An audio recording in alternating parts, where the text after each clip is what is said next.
Israeli वजीर आजम Benjamin Netanyahu ने पिछले महीने रोनैन बार को बर्खास्त करने का फैसला करते हुए कहा था कि हमास के हमलों को लेकर यकीन का बहरान पैदा हो गया है, लेकिन इस फैसले से इजरायल में हंगामा मच गया। वहीं अब रोनैन बार ने खुद ही इस्तीफा देने का ऐलान कर दिया है। इजरायल के Shin Bet internal security service के डायरेक्टर रोनैन बार ने कहा है कि बेंजामिन नेतन्याहू के साथ कई हफ्ते तक चली कशीदगी के बाद वो 2 महीने से भी कम वक्त में इस्तीफा दे देंगे। आखिर इस्तीफे के पीछे की वजह क्या है, रिपोर्ट के जरिए आपको दिखाते हैं।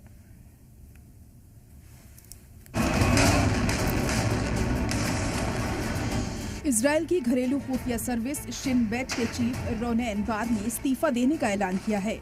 वे 15 जून को ओहदा छोड़ देंगे। इजरायली वजीर आजम बेंजामिन नेतन्याहू ने पहले भी उन्हें ओहदे से हटाने की कोशिश की थी। इजरायल में एंटी टेररिज्म जांच का जिम्मा संभालने वाली शिन बेट नेतन्याहू की राइट विंग इत्तेहाद सरकार के खिलाफ बढ़ते सियासी बहरान के दौरान सेंटर में रही हैं। नेतन्याहू ने 16 मार्च को कहा था कि वे काफी पहले रोनैन बार पर भरोसा खो चुके हैं, लेकिन बाद में सुप्रीम कोर्ट ने रोनैन बार को बर्खास्त करने के सरकार की कोशिशों पर गैर मुस्तकिल तौर पर रोक लगा दी थी। रोनैन बार ने दावा किया था कि नेतन्याहू उन्हें इसीलिए बर्खास्त करना चाहते थे क्योंकि उन्होंने इजरायली मुजाहिरीन की जासूसी करने और बदउनवानी के मुकदमे में रुकावट डालने समेत अलग अलग अपीलों को मानने से इनकार कर दिया था, जिसके जवाब में नेतन्याहू ने रोनैन पर झूठ बोलने का इल्जाम लगाया था। इजरायल की इंटरनल सिक्योरिटी सर्विस के चीफ ने कहा है कि वे जून में इस्तीफा दे देंगे क्योंकि उनकी एजेंसी 7 अक्टूबर 2023 को हुए हमास के हमलों के बारे में पहले से आगाह करने में नाकाम रही थी। नेतन्याहू ने कहा था कि हमास के हमलों को लेकर यकीन का बहरान पैदा हो गया है, लेकिन इस फैसले से इजरायल में हंगामा मच गया क्योंकि एजेंसी नेतन्याहू के मुद्दत-ए-कार और कतर के बीच ताल्लुकात की जांच कर रही है, जो गाजा में जंग को लेकर हमास और इजरायल के बीच एक अहम मीडिएटर है। नेतन्याहू और रोनैन बार के बीच लड़ाई तब और तेज हो गई जब सुप्रीम कोर्ट ने बार को उनके ओहदे से बर्खास्त करने के कैबिनेट के फैसले को रोक दिया था। नेतन्याहू ने कहा कि उन्हें शिन बेट का क़यादत करने की बार की सलाहियत पर भरोसा नहीं रहा और उन्होंने उन पर मफाद के टकराव और एजेंसी का सियासी इस्तेमाल करने का इल्जाम लगाया।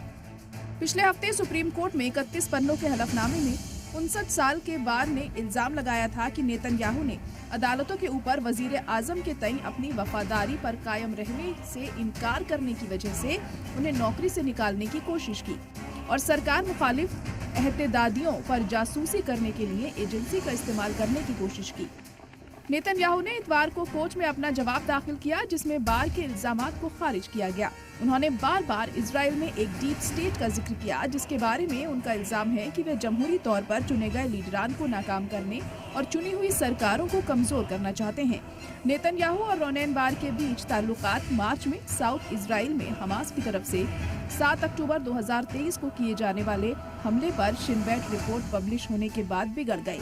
एजेंसी ने अपनी गलतियों को तस्लीम किया, लेकिन नेतन्याहू सरकार की पॉलिसीज की मजम्मत की, जिसके बारे में उन्होंने कहा कि बार ने हमास को गाजा में अपनी ताकत बढ़ाने और इजरायल में अफरा तफरी फैलाने की ताकत दी। नेतन्याहू ने इजरायल की सबसे खराब सिक्योरिटी आफत के लिए कभी कोई जिम्मेदारी स्वीकार नहीं की, जिसमें 1200 लोग मारे गए, जिनमें ज्यादातर शहरी थे और जिसकी वजह से गाजा में 251 लोगों को अगवा कर उन्हें बंधक बना लिया गया। हमले के 18 महीने बाद उस वक्त ओहदे पर मौजूद रहे कई सीनियर अफसरों ने इस्तीफा दे दिया या उन्हें बाहर कर दिया गया। ऐसा लगता है कि नेतन्याहू अगले साल के आखिर में होने वाले इलेक्शन से पहले इख्तियार नहीं छोड़ेंगे और उसके बाद भी ओहदे पर बने रह सकते हैं। नेतन्याहू पहले से ही अदालत में बदउनवानी के कई इल्जामात का सामना कर रहे हैं और सियासी मुखालिफिन ने इल्जाम लगाया है कि वजीर आजम जांच को नाकाम करने के लिए बार को हटाना चाहते थे।